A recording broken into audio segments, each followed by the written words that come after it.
وہ بلال نے لکھا نا کہ ہیر رانجھا تو بہت سنائی جاتی ہے، کبھی کسی نے تاج بانو نہیں سنائی۔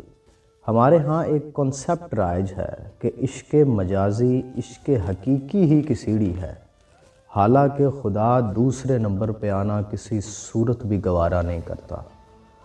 خیر حکایت کچھ یوں ہے کہ تاج جو تھا نا وہ تاج لٹھ باز کے نام سے ایک بڑا مشہور ڈاکو تھا اور بڑے خزانوں کا شکاری تھا۔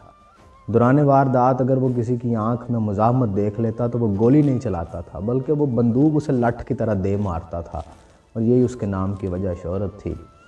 حسین چہرے تاج کی کمزوری تھے، تو ان دنوں علاقے میں ایک ارب پتی تاجر کی لندن پلٹ نور نظر مہربانوں کے جادو خیز حسن کی بڑی دھوم تھی، اور اس نازنین حسینہ کا بھی ایک بڑا عجیب مشغلہ تھا، اکھر مزاج مردوں کو اپنے عشق میں رول دینا۔ تو ایک دن کیا ہوا کہ تاج جا رہا تھا سڑک کنارے، اس نے دیکھا کہ کچھ لوگ اپنے ایک مقروض کو پیٹ رہے ہیں، پیسے دینے ہوں گے انہوں نے اس کے، نہ جانے کیوں تاج کو نا اس دن اس پہ بڑا ترس آ گیا۔ اس نے قرض کی رقم دریافت کی کہ کتنے پیسے اس نے دینے ہیں تم لوگوں کے، مجھے بتاؤ میں دے دیتا ہوں۔ مقروض نے جب اسے دیکھا نا تو اس نے پہچان لیا کہ اے تاجہ ڈاکو ہے، تو اس نے اسے کہا کہ مجھے صرف کچھ دنوں کی مہلت لے دو ان سے، البتہ میں تمہارے حرام کے مال سے اپنا قرض نہیں چکاؤں گا۔ تو حیرت زدہ ڈاکو نے اسے کہا کہ تو اس خدا کے حلال اور حرام میں پھنسا ہوا ہے جو تجھے سر بازار پٹوا رہا ہے۔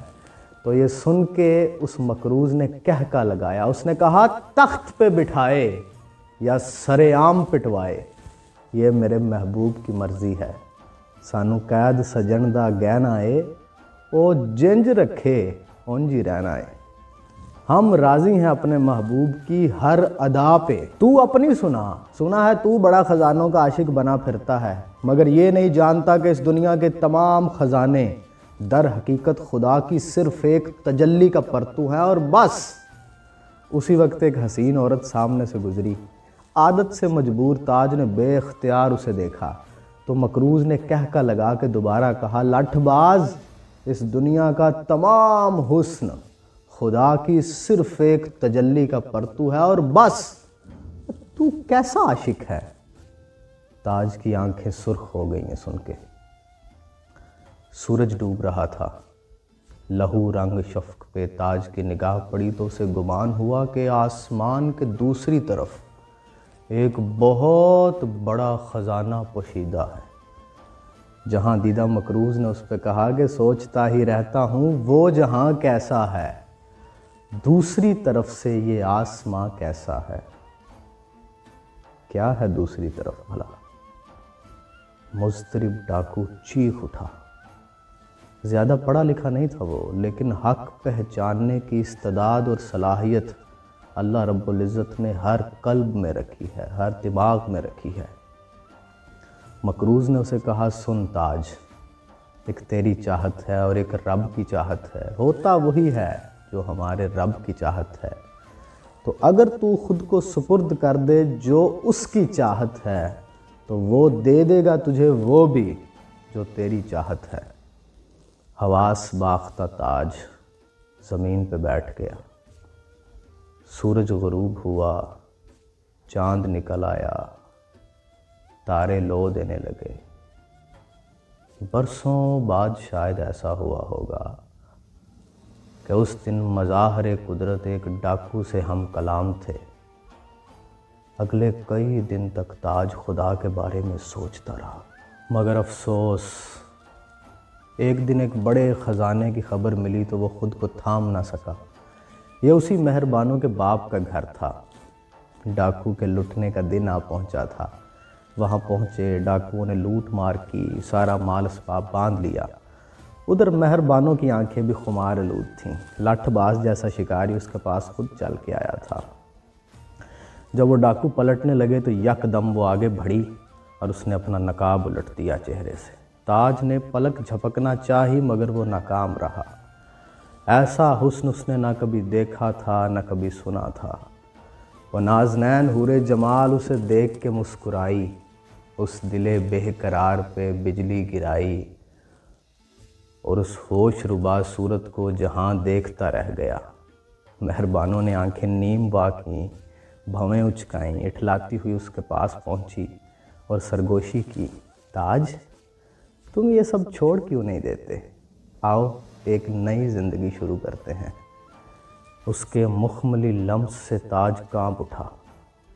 بمشکل اس لمحے تاج نے اپنی آنکھیں بند کی۔ وہ ہنوز نشے میں تھا اور سوچنے لگا، ڈاکہ زنی چھوڑ دوں، سچی توبہ، ایک نئی شروعات، نیکی کا رستہ۔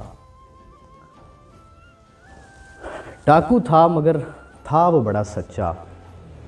اس کے اندر سے ایک آواز اٹھی، یہ کیسی توبہ ہے جو خدا کی بجائے ایک حسین عورت کی بارگاہ میں ہو رہی ہے؟ عشق حقیقی کا وہ بیج جو اس مکروز نے بویا تھا، اس پہ سچائی کی پہلی بوند گری، بوٹا پھوٹ پڑا۔ کہاں خدا کی محبت جو خالق ہے اور کہاں ایک عورت کی محبت جو مخلوق ہے؟ حق واضح ہونے لگا تھا۔ بند آنکھوں سے تاج نے مہربانوں کی حسین جلد کے پیچھے خوفناک گوشت، آنتیں اور ہڈیوں کو دیکھا۔ اچانک پھر سے لہو رنگ شفق لہرائی، خزانوں کا خزانہ۔ بند آنکھوں نے بیتابی سے اوپر کی طرف دیکھا، قریب تھا کہ آج وہ آسمان کے دوسری طرف دیکھ ہی لیتا، مگر بیتاب مہربانوں نے زور سے اس کا ہاتھ دبایا۔ وہ بڑی حیران تھی کہ پہلے تو کبھی ہمیں اتنی دیر نہ لگی تھی یہ سب کرتے ہوئے، لیکن آج کیوں اتنی دیر لگ رہی ہے؟ وہ نہیں جانتی تھی کہ سامنے والا مد مقابل آج کہاں پہنچا ہے۔ تاج نے اپنی آنکھیں کھولی، وہ پرسکون تھا۔ اس نے مہربانوں کے کان میں جواب دیا، مہربانوں، نقلی موتی نہیں، مجھے خزانہ چاہیے اور سارا خزانہ چاہیے۔ وہ ہل گئی، اس کا دل دہل گیا، وہ چیخ مار کے گر گئی۔ تاج وہاں سے چلنے لگا اور پھر سے کہنے لگا، نقلی موتی نہیں، خزانہ چاہیے اور سارا خزانہ چاہیے، اصلی خزانہ چاہیے۔ باہر نکلا تو اذان کی آواز اس کے کانوں میں پڑی، اللہ اکبر، اس کی بندوق گر گئی۔ مہربانوں بیچاری سکتے میں تھی، اتنی بے عزتی اس کی۔ کئی دن گزرے، بہرحال سہولت کاروں کی مدد سے انہوں نے اس ڈاکو کو دوبارہ ڈھونڈ نکالا، لیکن اب بندوق کی جگہ اس کے ہاتھ میں بیلچہ تھا، مگر تھا اسی لاٹھی کی صورت میں۔ ارب پتی سیٹھ موقع پہ پہنچا، اپنی زرد روح اور نڈھال بیٹی تاج کے قدموں میں رکھ دی اس نے، اور بہتے ہوئے آنسوؤں کے درمیان بولا، کھاتی ہے نہ پیتی ہے، مر جائے تو خود ہی اسے دفنا دینا۔ وہ ڈاکو خدا کی چاہت کے سامنے جھکا تھا، خدا نے باقی ساری چاہتیں اس کے قدموں میں لا کے ڈھیر کر دی۔ تاج نے اسے آواز دی، مہربانوں۔ اس نے آنکھ کھولی، تاج نے اسے پانی پلایا اور پوچھا، شادی کرو گی مجھ سے؟ تو وہ کہنے لگی کہ انکار کیا تو دوبارہ کہیں یہ بیلچہ میرے سر میں نہ دے مارو۔ وہ ہنس پڑی، مگر تاج کو سمجھ آ گئی تھی، کہاں خدا کی محبت، کہاں مخلوق کی محبت، کہاں ہڈیاں اور گوشت، کہاں نور ہی نور، کہاں نقلی موتی اور کہاں اصلی خزانہ۔ ایک حدیث قدسی ہے، اللہ رب العزت فرماتے ہیں کہ میں ایک چھپا ہوا خزانہ تھا، میں نے چاہا کہ میں پہچانا جاؤں۔ یہ جو کی ورڈ ہے نا خزانے کا، رب کائنات نے خود اسے اپنے لیے استعمال کیا ہے۔ اس کی ورڈ کو ذہن میں رکھ کے آپ اسی حکایت کو دوبارہ سنیں۔